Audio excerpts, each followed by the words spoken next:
Os suplentes não se elegeram, que tiveram o maior número. Número de votos. Primeiro assume o que teve mais votos, depois o segundo, criando uma lista de espera dentre os candidatos do mesmo partido.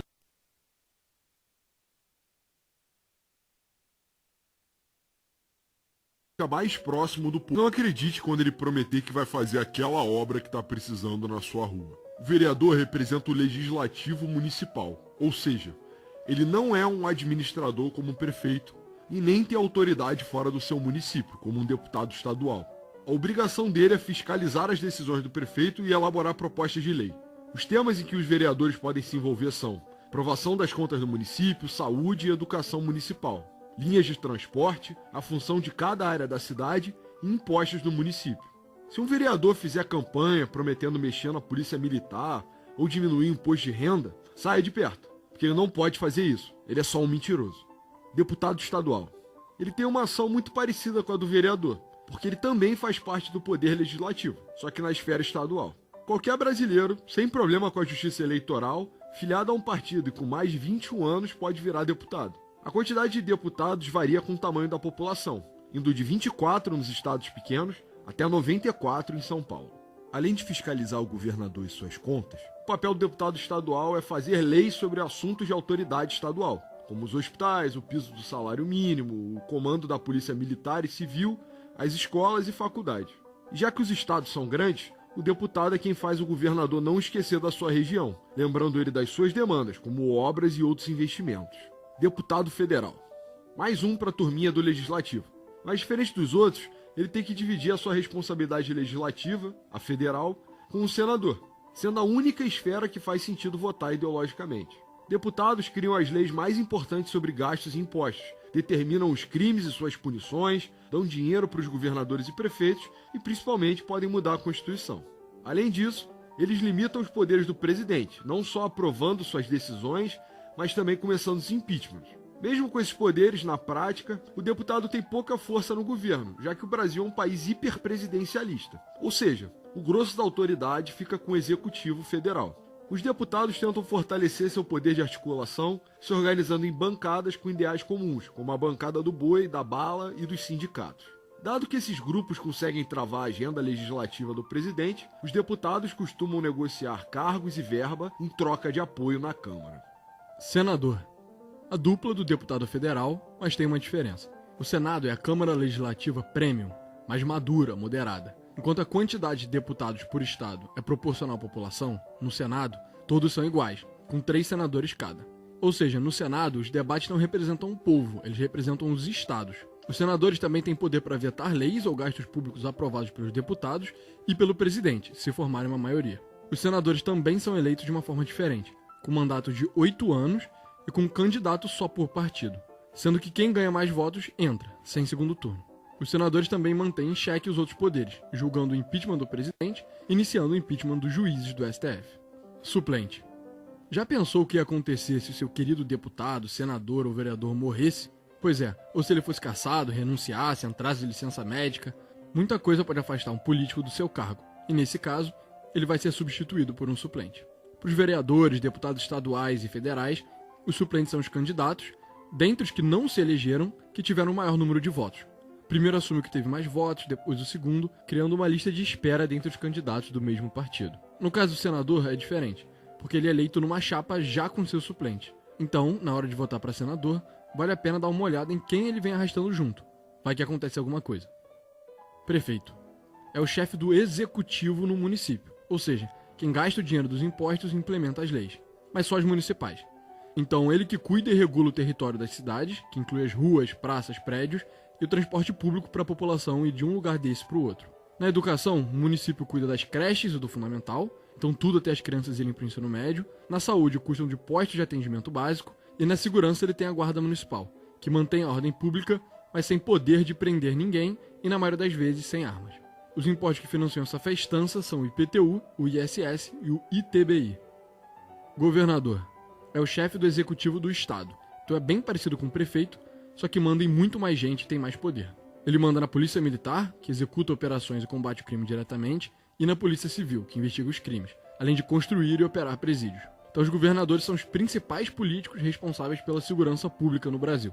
Na saúde, ele opera os hospitais, que fazem atendimentos complexos, e na educação cuida do ensino médio e possivelmente de universidades estaduais, como a USP e a UERJ.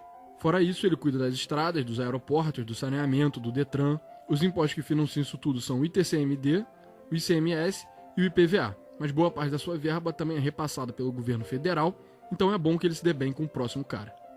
Presidente. O homem mais poderoso do Brasil. É o líder do Executivo Federal e chefe de Estado brasileiro, representando a soberania do país. O que ele faz? Basicamente, pega tudo que o prefeito e o governador não mandam e acaba caindo para ele.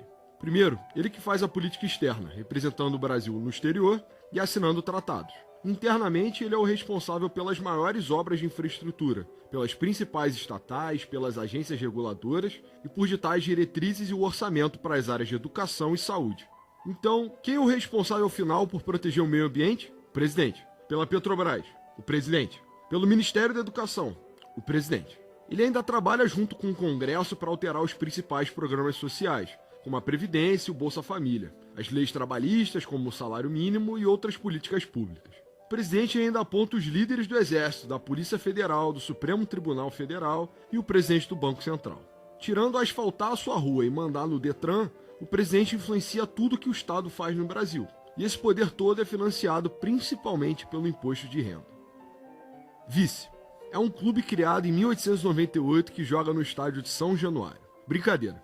Os chefes do executivo de cada esfera, federal, estadual e municipal, cada um tem um vice, que assume seu cargo temporariamente enquanto esse viaja ou está doente, ou permanentemente, caso ele sofra impeachment ou morra. Enquanto isso não acontece, pode ocupar um ministério ou secretaria, ou ser um articulador político nacional ou internacional, para levantar apoio para o seu chefe. Ministro. É um cara apontado pelo presidente para mandar no ministério. Ou seja, ele vai ser o representante do presidente para implementar suas políticas públicas numa área. Na educação, na saúde, na economia e em muitas outras. Então, por exemplo, o ministro da Fazenda cuida de várias secretarias e conselhos sobre política econômica, monetária, impostos, da CVM, da Casa da Moeda, da Caixa e do Banco do Brasil. O ministro da Educação cuida da distribuição de dinheiro e a determinação de currículos para escolas e universidades do Brasil. Além disso, os vários ministérios têm equipes técnicas que apoiam o Congresso na elaboração de leis para as suas áreas, como o Ministério da Fazenda apoiando a reforma tributária. Secretário. É como um ministro, só que do governo estadual ou municipal. Literalmente faz as mesmas coisas, só que com menos orçamento, menos poder, influenciando só um estado ou município, ao invés do Brasil todo. Presidente do Banco Central. É indicado pelo presidente do Brasil e lidera o Banco Central, então é parecido com o ministro, só que de um órgão diferenciado. O Banco Central regula os outros bancos, empresta dinheiro para eles caso precisem, gere as reservas nacionais de dólar e ouro e, talvez o mais importante de todos, faz a política monetária do país, ou seja, controla a quantidade de dinheiro em circulação e a taxa básica de juros. Isso influencia a economia do Brasil de muitas formas, impactando a inflação, o crescimento do PIB, crises e o custo da dívida pública, o que faz o presidente do BC ser um dos homens mais influentes na economia do Brasil. Procurador-Geral da República. É um cargo autônomo, mas que é escolhido pelo presidente e aprovado pelos senadores. O líder da PGR é o líder do Ministério Público Federal, ou seja, um cargo muito importante, porque ele é o grande fiscal da Constituição, podendo entrar com processos para derrubar leis que não sejam constitucionais e processar qualquer um que desrespeite o direito dos cidadãos. O procurador também é uma grande ferramenta para combater a corrupção, porque é ele quem abre as investigações se receber uma denúncia, além de acompanhar a polícia para garantir que eles estão agindo conforme a lei. Advogado-Geral da União. Esse é o advogado responsável por defender o governo federal na justiça, além de prestar assessoria jurídica às ações do executivo. Acaba que a AGU se envolve em todo tipo de tema, por exemplo, representando as famílias afetadas na tragédia de Mariana, mas também cobrando dívida dos cidadãos que não pagam imposto de renda. O presidente pode nomear quem ele quiser, só que geralmente os membros desse órgão fazem uma lista com 6 nomes e daí o presidente escolhe um deles.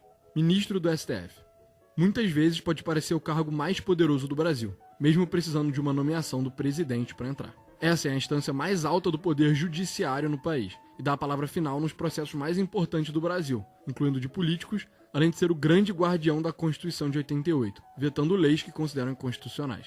Pela natureza da nossa justiça, os ministros ficam sobrecarregados e acabam opinando em todo tipo de assunto, recebendo 80 mil processos só em 2023. Cada ministro também acaba sendo especialmente poderoso porque, já que seria impossível ter opinião de todos em tantos processos, mais de 80% dos casos são decididos por um juiz sozinho.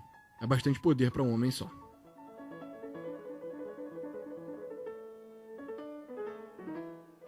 O que está acontecendo na corrida de São Paulo? O fato que o Pablo Marçal não só empatou com o Nunes nas pesquisas, mas ele está brigando com o Bolsonaro, então muitas pessoas estão dizendo... Brizola, Bernardo.